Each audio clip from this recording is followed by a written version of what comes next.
매일매일 책 읽는 습관을 기르자. 10월 10일 시작합니다.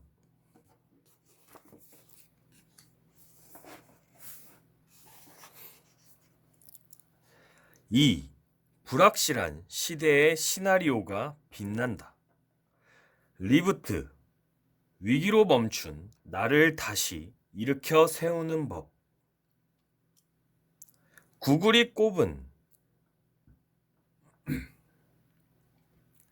세계적인 미래학자이자 미국 다빈치 연구소 소장인 토머스 프레이는 포스트 코로나를 한 단어로 정의해 달라는 질문에 이렇게 답했다. 리부트, 우리는 블랙스완, 도저히 일어날 것 같지 않은 일이 일어나는 것. 블랙스완 중에 블랙스완을 목격하고 있다. 현재는 제시동을 앞둔 일시 정지 단계다. 제시동이 시작되면 사람들은 과연 무엇이 변했고 어떤 것이 그대로 남아 있는가 라고 계속 질문할 것이다.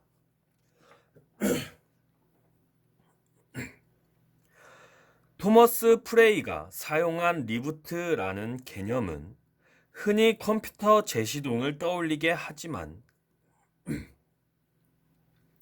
원래는 영화 업계에서 많이 쓰인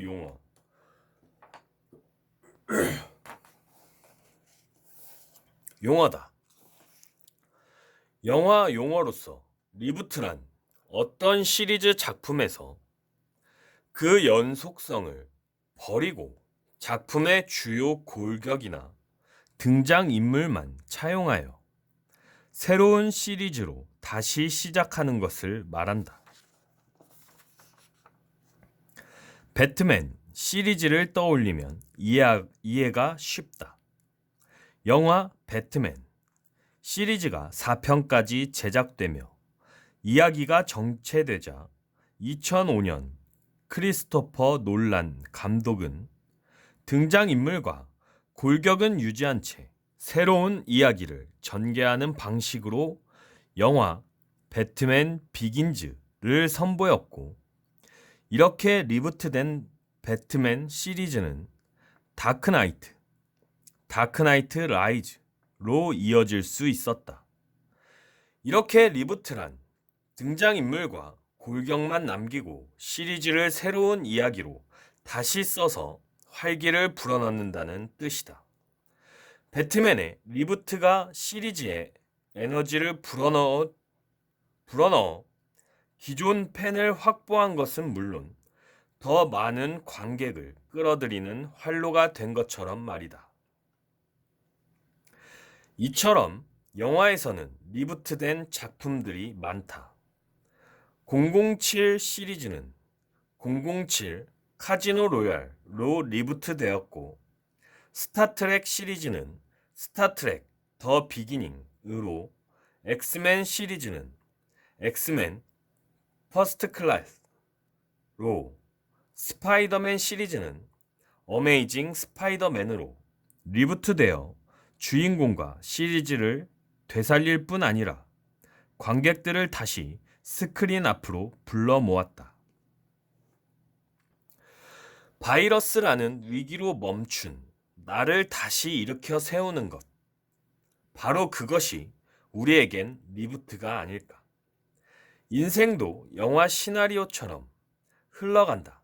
나라는 주인공은 여전히 존재하고 인생의 시간도 영화 필름처럼 유유히 흘러간다. 문제없이 잘 돌아가던 내 직업과 일상이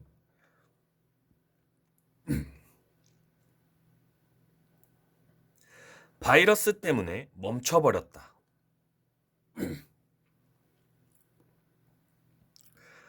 다시 살려내려면 컴퓨터처럼 재시동하는 방법밖에 없다.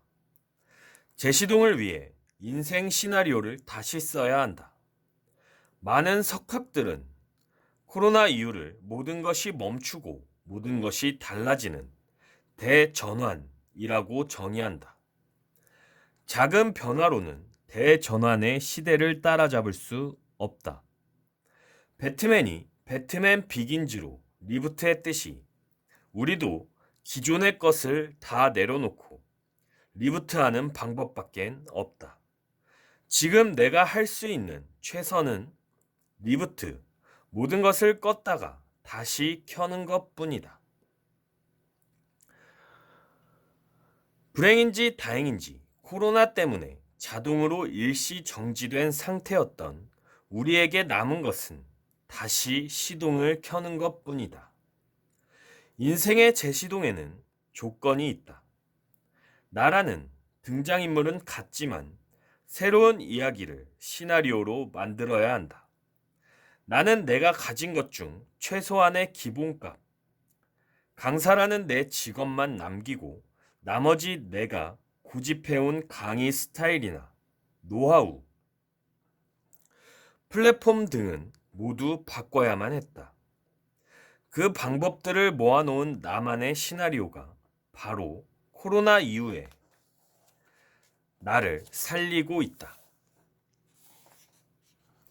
새로운 세상에 유능한 사람으로 재등장하기 위해서는 매일 나만의 리부트 시나리오를 써 내려가야 한다. 불확실한 시대에는 인생 시나리오를 써라. 원장님, 저 어떻게 해야 하죠? 코로나 이후 많은 이들이 내게 물었다.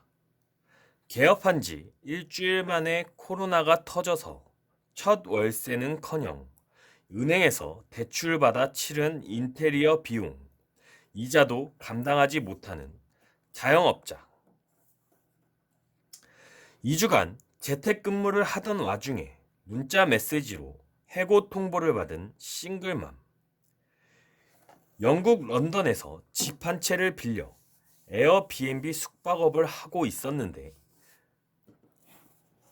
몇 개월째 손님을 한 명도 받지 못한 한인 교포까지 내게 온 사연들은 하나같이 구구절절했다.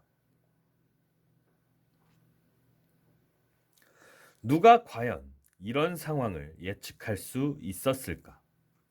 바이러스의 공포는 너무나도 갑자기 찾아왔고 속수무책 아닌 사람이 없었다. 바이러스 종류는 하나였지만 각각이 처한 상황은 조금씩 달랐기 때문에 해결책도 제각각이어야 했다. 내 딸 같고 내 동생 같은 사람들 한 명 한 명의 사연을 들으면서 지푸라기라도 잡게 해주고 싶은데 나 또한 당사자가 아니니 속 시원한 답을 주기는 어려웠다. 그래서 어떻게 이 위기를 함께 헤쳐나갈 수 있을까 고심하던 중에 시작한 것이 바로 각자의 인생 시나리오를 써보는 것이었다. 혼돈 속에서도 나 자신을 구해야 한다는 절박함으로 함께 손잡고 해결책을 찾아보자고 얘기하고 싶었다. 내가 시나리오를 써보자는 제안을 생각해낸 이유는 코로나 이후 각종 정보를 접하면서 가장 많이 보고 들은 것이 시나리오였기 때문이다. 코로나 이후에 세상을 연구하기 위해서 온갖 정보를 살펴보던 중 내가 가장 눈여겨봤던 게 맥킨지, 베인, BCG 같은 글로벌 컨설팅 회사의 리포트였는데 이들 리포트에서도 가장 중요하게 다뤄지는 것이 바로 시나리오였다. 팬데믹은 언제쯤 잠식될 것인지를 시간 흐름에 따라 여러 모양으로 분석한 시나리오에서부터 전 세계 대륙별 경제 침체 곡선을 그려보거나 산업별 경제적 타격을 예측해 보는 다양한 시나리오들이 리포트에 가득했다. 시나리오라고 하면 원래 영화나 연극의 각본을 의미하지만 비즈니스 세계에서는 시나리오 경영이라고 해서 불확실한 경제 환경에 대처하기 위해 여러 변수를 참작한 상황별 대응 전략을 준비하는 경영 기법으로 활용되고 있다. 시나리오는 미래에 발생 가능한 여러 상황에 맞는 대응책을 담은 미래 예측 보고를 통칭한다.